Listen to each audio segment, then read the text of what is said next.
The Lost Generation by Ruth Moctezuma. You are all a lost generation. A quote by Gertrude Stein, popularized by Ernest Hemingway. The Lost Generation referred to the young people who came of age between World War I and the Great Depression. The youth felt demoralized and disillusioned with their home, and therefore sought refuge elsewhere. The bohemian lifestyle was appreciated and put to practice.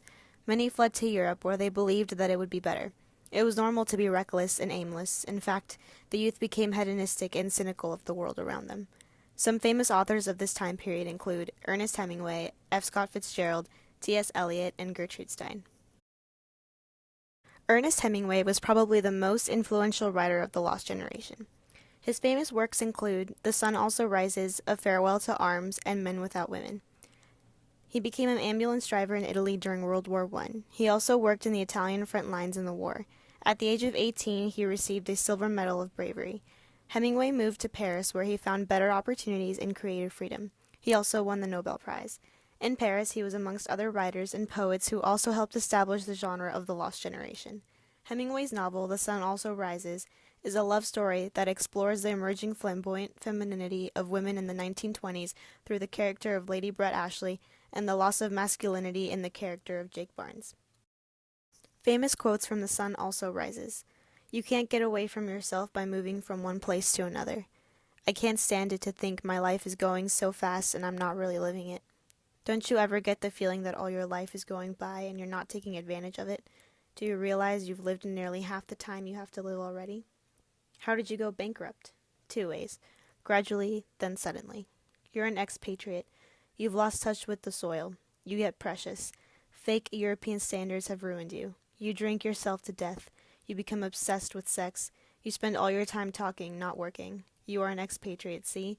You hang around cafes. The world was not wheeling anymore. It was just very clear and bright and inclined to blur at the edges. F. Scott Fitzgerald was another influential writer of the Lost Generation. He had a middle-class upbringing and he attended Princeton University. He was interested in literature since he was a child. He dropped out of school and joined the Army, but the war ended before Fitzgerald was ever deployed. His first love, Zelda Sayre, was the inspiration for characters such as Daisy in The Great Gatsby. He spent a lot of his time in France and was great friends with Ernest Hemingway until disagreement over his wife caused the two to have a falling out. His most famous novel was The Great Gatsby, which was not made popular until after his passing. Others include This Side of Paradise. The Great Gatsby is a superficial and subsequent tragedy between Jay Gatsby and Daisy Buchanan. Famous quotes from The Great Gatsby. So we beat on, boats against the current, borne back ceaselessly into the past. I hope she'll be a fool. That's the best thing a girl can be in this world, a beautiful little fool. And I like large parties. They're so intimate. At small parties there isn't any privacy. I wasn't actually in love, but I felt a sort of tender curiosity.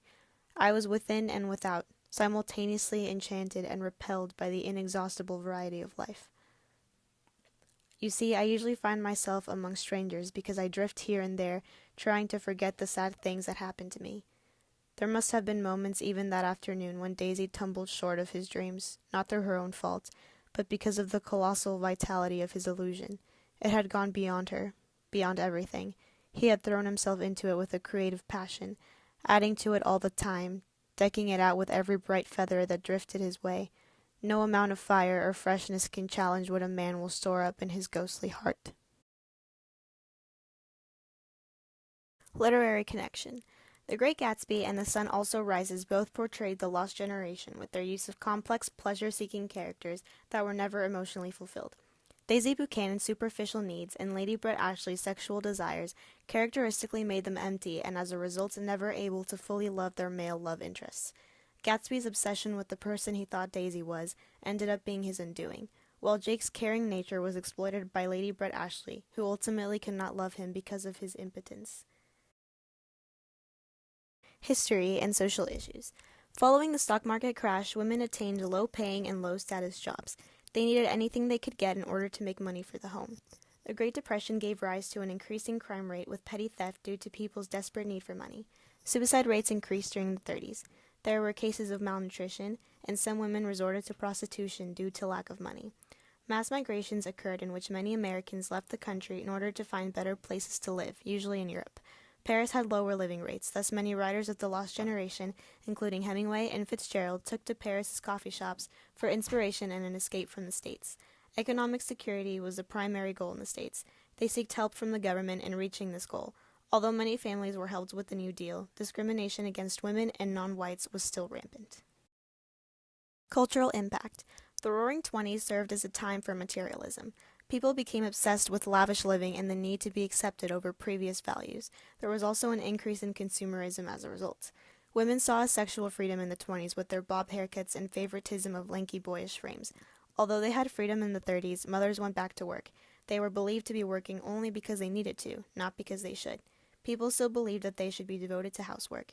The war was fought with new technology that would be used in future years.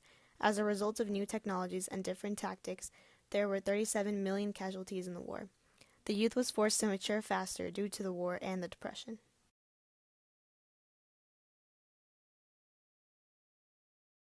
Psychological issues. The war left many people feeling lost and empty.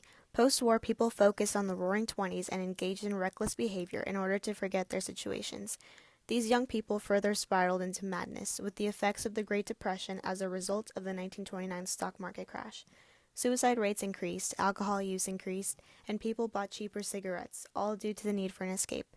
Much like the novels The Great Gatsby and The Sun Also Rises, the love stories never ended well. This was an indicator of how superficial values and material wealth were seen as more important than true love. Political issues.